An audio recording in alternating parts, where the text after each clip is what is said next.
All right, so what is the High Plains Chautauqua?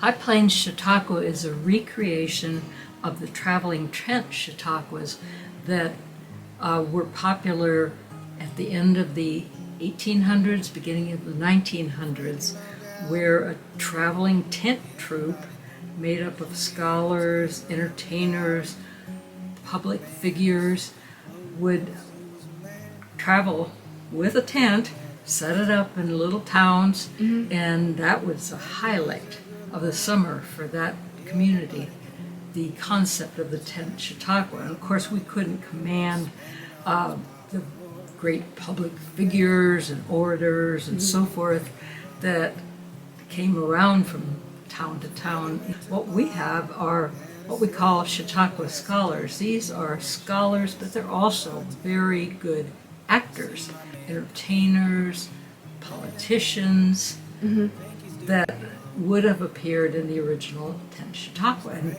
here in Greeley since the year 2000. In fact, in 2019 we celebrated 20 years, and with Very nice. Encore was the title of that year's theme, where we had So was that 20 year? Was that during the pandemic that it happened? was just before the pandemic, just before 2019. How is the Chautauqua being affected by the pandemic in the past years and also currently while planning that?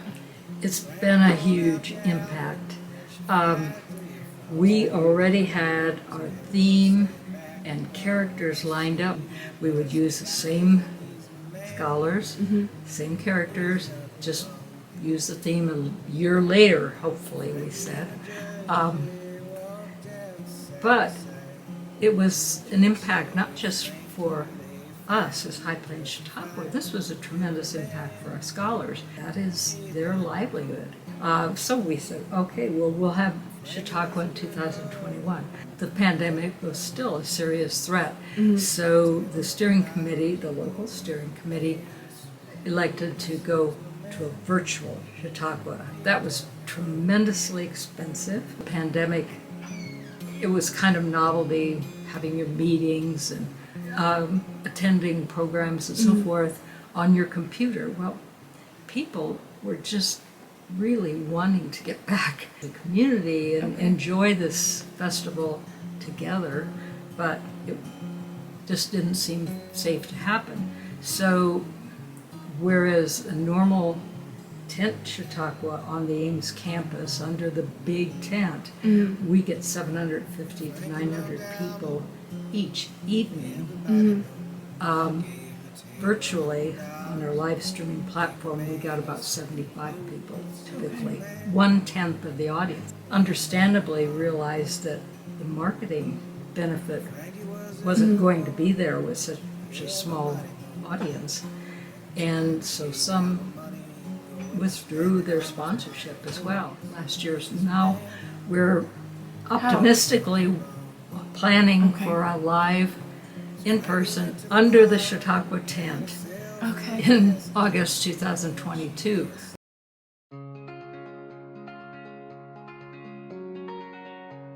Laura Peters, an actress at the Stampede Troupe, speaks about her experiences as an actress during the pandemic.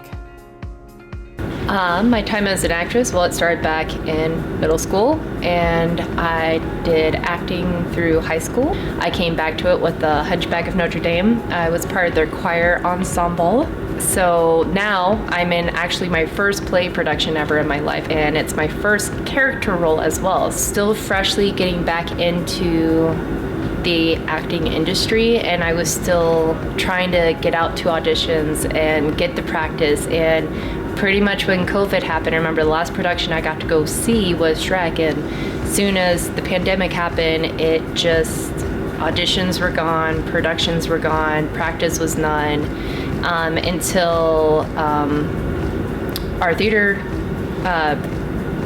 manager pretty much came up with the smart idea of doing script reading through Zoom calls.